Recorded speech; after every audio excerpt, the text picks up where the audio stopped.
Hi, and welcome to day 3 of Quadratics. Today we're going to talk about the sum and the product of the roots. And just as a reminder, the sum means to add, product means to multiply,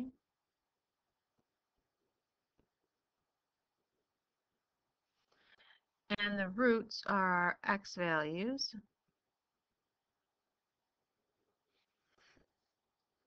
Okay, and the sum and the products of the roots of a quadratic equation is negative b over a, or root 1 plus root 2. That's what R1 plus R2 stands for. Now this, remember, is the sum because I'm adding them.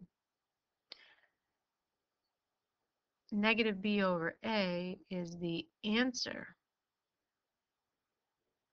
to the sum.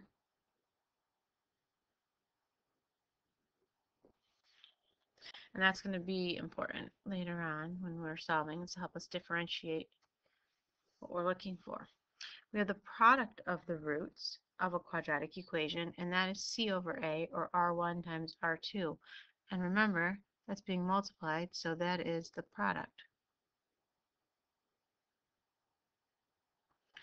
And c over a is the answer to the product.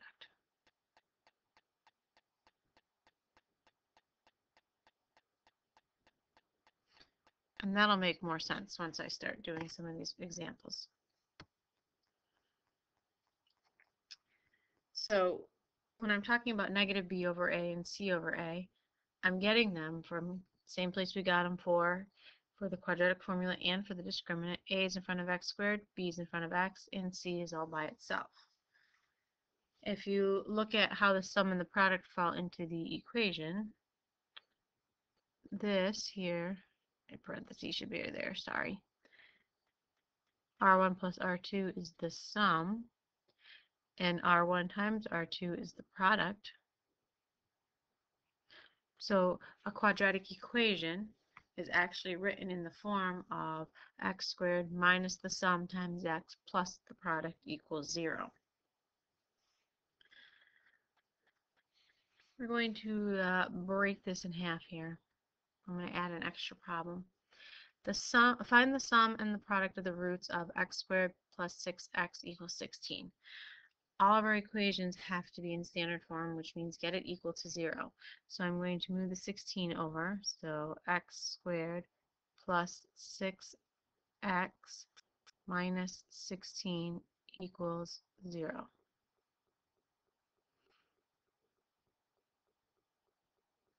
That's a plus there. Okay, now we have to identify a, b, and c. A is 1, b is 6, c is negative 16. So the sum of my roots is negative b over a. If b is 6, then negative b is negative 6. A is 1. So the sum of my roots is negative 6. The product is equal to c over a, and in this case it's negative 16 over 1. So the product is negative 16. I'm going to show you something here on this problem. Because this is factorable, x squared plus 6x minus 16 equals 0. I could factor that. It'd be x and x, 8 and 2, minus 8 plus 2. So x would be equal to 8, so plus 8 minus 2. That should be plus 8 and a minus 2. So x is equal to negative 8 and x is equal to 2. If I take and I add those two together, negative 8 plus 2 gives me negative 6. Negative 8 times 2 gives me negative 16. Therefore, the sum of my roots, negative 8 plus 2, is negative 6. And the product of my two roots, negative 8 times 2, is negative 16. If we have 5x minus 10 equals 2x squared, and we want to find the sum and the product, again, get it equal to 0. I like to keep a positive, so I'm going to move the 5x and the negative 10. So I would have 0 equals 2x squared minus 5x plus 10. So A is 2, B is negative 5, C is 10. So my sum is negative B over A, and in this case B is negative 5, so negative B is 5, A is 2, and it doesn't divide evenly, so I leave it as it is. I don't want a decimal, I just want the fraction, and that is fine. The product is C over A, so in this case it's 10 over 2. That does divide evenly, so we actually divide it out and we get 5. So the sum of my roots is 5 halves, and the product of my roots is 5. Right, something else we can do is if we're given the sum and the product, we can actually find the equation. So the sum is 16 and the product is negative 80. So the sum is 16. And the formula for the sum is negative B over A. So that means in this case it'd be 16 over 1. So that makes A 1 and B a negative 16 because it's negative B, so that would change the sign of B. And my product is negative 80, and that's equal to C over A. In this case, that'd be negative 80 over 1. So A is 1, and C is negative 80. So my equation is x squared, because it's 1x squared, minus 16x minus 80 equals 0. All equations have to have equal 0, otherwise it's an expression. So you always have to have your equal 0 when you're writing your equation. And if you look at what we were talking about before, it's minus the sum plus the product. Product is negative, so that stays negative. So if my sum is 3 halves and my product is 5,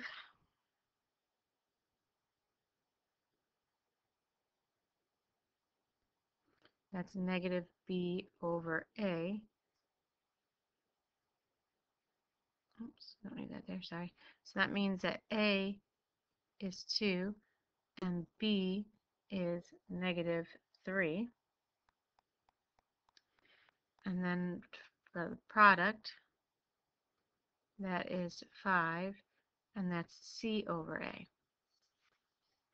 But we have a little problem there, because we said A was 2, but in this case, A would be 1. So I need to solve for C. So 5 over 1 is equal to C over 2. When you cross multiply, 5 times 2 is 10. C times 1 is C. So we get C to be 10. And since C is 10, we can write our equation. Ax squared, so 2x squared, plus bx, so minus 3x, plus c, in this case plus 10, equals 0 is my quadratic equation.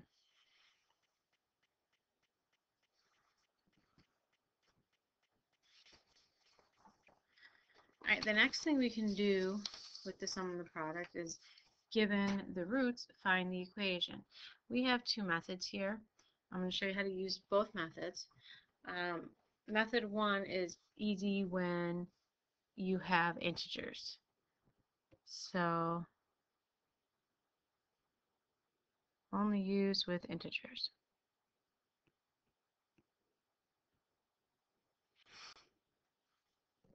So when we're talking about roots, roots is our x values.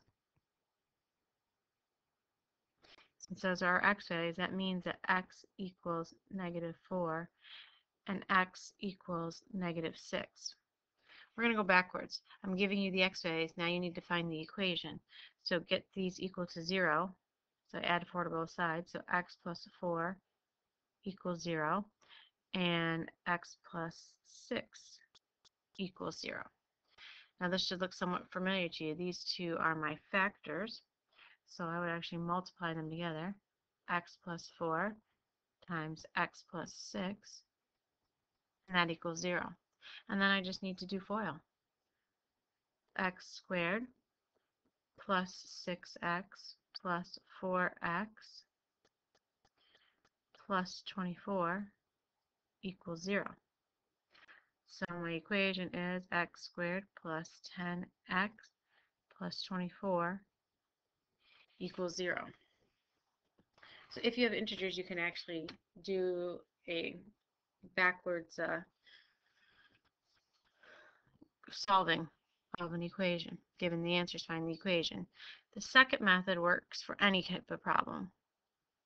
The sum of my roots, so I have -4 plus -6, which is -10. And that is -b over a. The product is -4 times -6, which is 24, which is c over a. And looking at this, these are both over 1, so a is 1. B is, well, -b is -10, so that makes b +10. And c is 24. So I can write my equation as ax squared, so x squared, plus bx, so plus 10x, plus c, which is 24, so it's equal to 0. So as you can see, both method 1 and method 2 work to find your equation, and you get the same one. But sometimes we have radicals or even complex numbers or complex roots, because that's really what those are, or radical roots, and method number 1 won't work. So we're going to do method number 2. We have to find the sum of the roots. So the sum of my roots, I'm going to add 1 minus radical 7 plus 1 plus radical 7. When I add those two, you can see the radical 7's cancel out, so I'm just left with 2. And my sum is -b over a. My product is a multiplying. Oops, I didn't mean to write x. 1 minus radical 7 times 1 plus radical 7. And you'll notice that these roots are conjugates. And with conjugates, we just have to do the f and the l.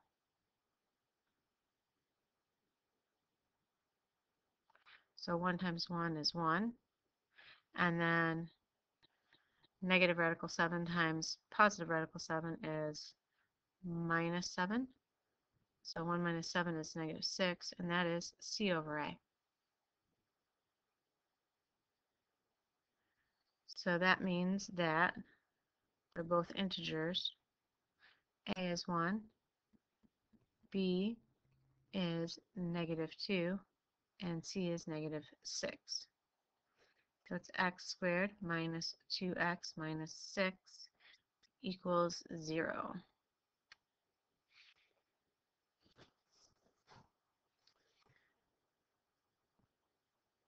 Another type of problem we can see is you'll be given part of an equation and a root, and you need to find the second root. Okay, and remember the root is simply the x value. And you need to find the second root. That's the other x value. So x squared plus kx plus 18 equals 0. Root 1 is equal to 6. So that's really saying that x equals 6. So using method 1, I have x squared plus kx x plus 18 equals 0. I can find k by substituting in for x. So I have 6 squared, which is 36, plus 6k plus 18 equals 0. 36 plus 18 is 54, so 6k plus 54 equals 0. So 6k equals negative 54. Move the 54 over. Divide by 6. K equals negative 9. So k is negative 9. I would have x squared minus 9x plus 18 equals 0. I'm going to set this up as a factor problem. I know that x equals 6. That means that x minus 6 is one of my factors. And what I multiply 6 by to get 18 is 3. The last sign's positive, so both my signs have to be the same. In this case, they're both negative. So my other root would then be x equals 3. That is method 1. For method 2, we're going to use our sum and our product. And looking at my equation, a is 1, b in place of b is the k, and c is 18.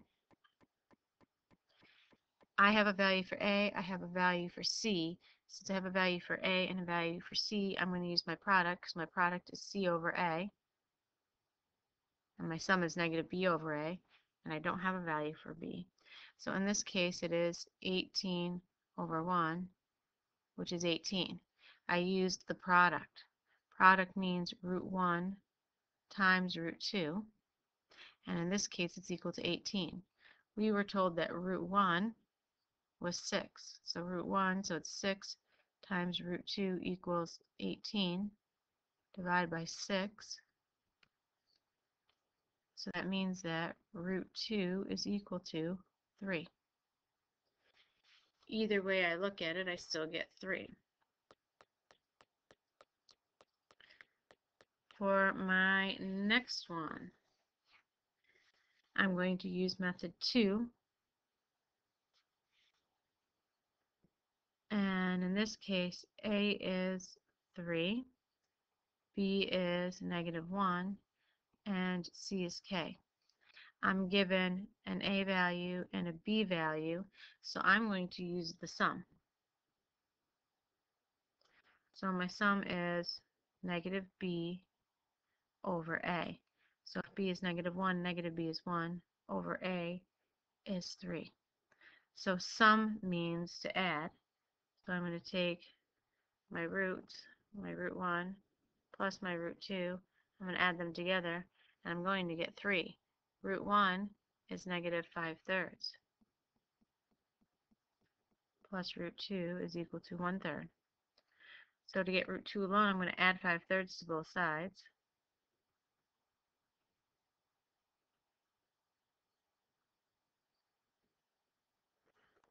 So root 2 is equal to 1/3 plus 5/3 is 6/3.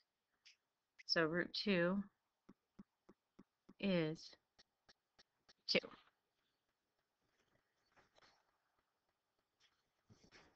Alright, the last type of, well, no, not last, next to last type of problems you can have is given part of an equation and 2 roots, find the equation.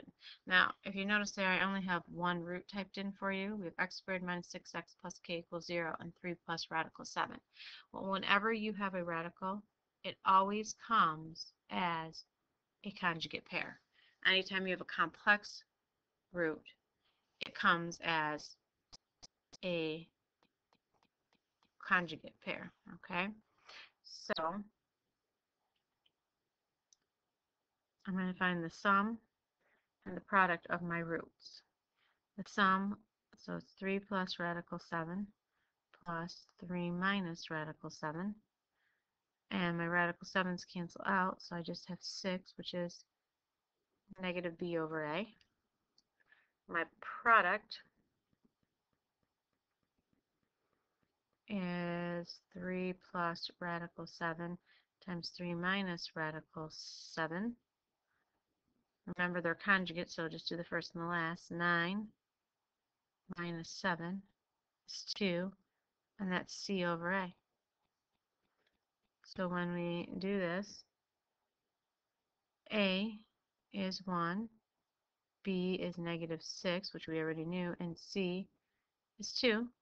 So therefore, my equation is x squared minus 6x plus 2 equals 0. Last problem. Given an equation and one root, find k. Well, remember root 1 is also equal to x. So I have 2x squared plus 3x plus k equals 0, and I know that one of my x values is negative 1. So I'm going to take that, or negative 1/2. I'm going to take that negative 1/2 and substitute that in for x. So it's 2 times a negative 1/2 squared plus 3 times a negative 1/2 plus k equals 0. Order of operations tells me to square that negative 1/2 first, so I have 2 times 1/4, because a negative 1/2 times a negative 1/2 is a positive 1/4, and then 3 times a negative 1/2 is negative 3/2 plus k equals 0. I have 2 times a fourth, so my 2 becomes 1, my 4 becomes a 2, so I'm really going to have 1/2 minus 3/2 plus k equals 0. 1/2 minus 3/2 is minus 2 over 2 plus k. That's equal to 0. Negative 2 over 2 is negative 1 plus k equals 0. Get k alone, so k is equal to 1. Those are all the different types of problems we can do using the sum and the product. So really the sum and the product comes in very handy. And I apologize for this being a little bit longer, but there was a lot we needed to get through.